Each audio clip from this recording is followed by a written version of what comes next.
বাংলা ৭১ টেলিভিশনের সাংবাদিকের তৎপরতায় ফেনী থেকে নিখোঁজ হওয়া মাদ্রাসা ছাত্রকে ফরিদপুর থেকে উদ্ধার করা হয়েছে। ফরিদপুর থেকে মিয়া রোমানের তথ্য, ভিডিও চিত্রে বিস্তারিত। বাংলা ৭১ টেলিভিশনের সাংবাদিকের তৎপরতায় ফেনী থেকে নিখোঁজ হওয়া মাদ্রাসা ছাত্রকে ফরিদপুর থেকে উদ্ধার করা হয়েছে।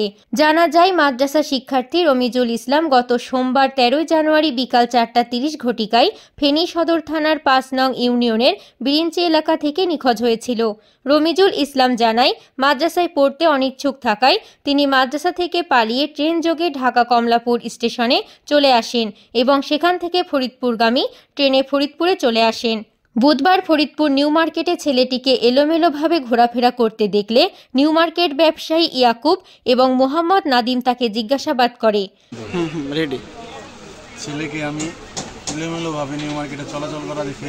পরবর্তীতে আমি ওর কাছে জিজ্ঞাসা করি যে তোমার বাসা কোথায়। পরে বললে যে আমি হারিয়ে গেছি, আমার বাসা ফেনীতে। আমি রাত্রে রওনা দিয়েছিলাম, ঢাকা ছিলাম। পরবর্তীতে আমি ফরিদপুরে রেল স্টেশন থেকে ফরিদপুরের নিউ মার্কেটে আসি। নিউ মার্কেটে আসার পরবর্তীতে আমি কিছুই বুঝতে পারি না। পরে দাঁড়ায় আছি, পরে আপনি জিজ্ঞাসা করছেন এমন কোনো কথা বলার পরে আমি ওকে নিয়ে আসার পরে বাংলা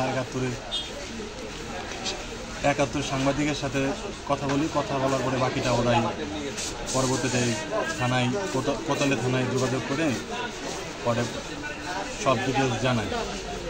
দর্শক, অবস্থান করছি ফরিদপুর নিউ মার্কেটে। আজকে যে ফেনী থেকে শিক্ষার্থী রমিজুল নামে যে শিক্ষার্থী, মাদ্রাসা শিক্ষার্থী ছিল এবং তিনি ফরিদপুর নিউ মার্কেট থেকে উদ্ধার হয়েছেন এবং ব্যবসায়ীদের কাছে তিনি উদ্ধার হয়েছেন এবং তার যে চালচলন এবং তিনি কান্নাকাটি করছিলেন এবং পরবর্তীতে এই বাচ্চাটিকে নিউ মার্কেটের ব্যবসায়ীরা তাদের হেফাজতে নেয় এবং তার সাথে জিজ্ঞাসাবাদ করে তার পরিচয় জানা গিয়েছে যে তার বাসা ফেনী জেলাতে। এবং তার পরবর্তীতে বাংলা ৭১ টেলিভিশনের কাছে নিউ মার্কেটের একজন ব্যবসায়ী অবগত করলে বাংলা ৭১ টেলিভিশনের প্রতিনিধি সেখানে ছুটে যায় এবং ছুটে যাওয়ার পরে তার সাথে যোগাযোগ করে তার সাথে কথাবার্তা বলে তারপর সামাজিক যোগাযোগ মাধ্যমের সহায়তায় আসলে তার পরিবারের সাথে, তার বাবার সাথে যোগাযোগ করতে সক্ষম হওয়া যায় এবং সক্ষম হলে আসলে তারা জানিয়ে থাকে যে তাদের ফরিদপুরে আসতে প্রায় ৬ থেকে ৭ ঘন্টা সময় লাগতে পারে।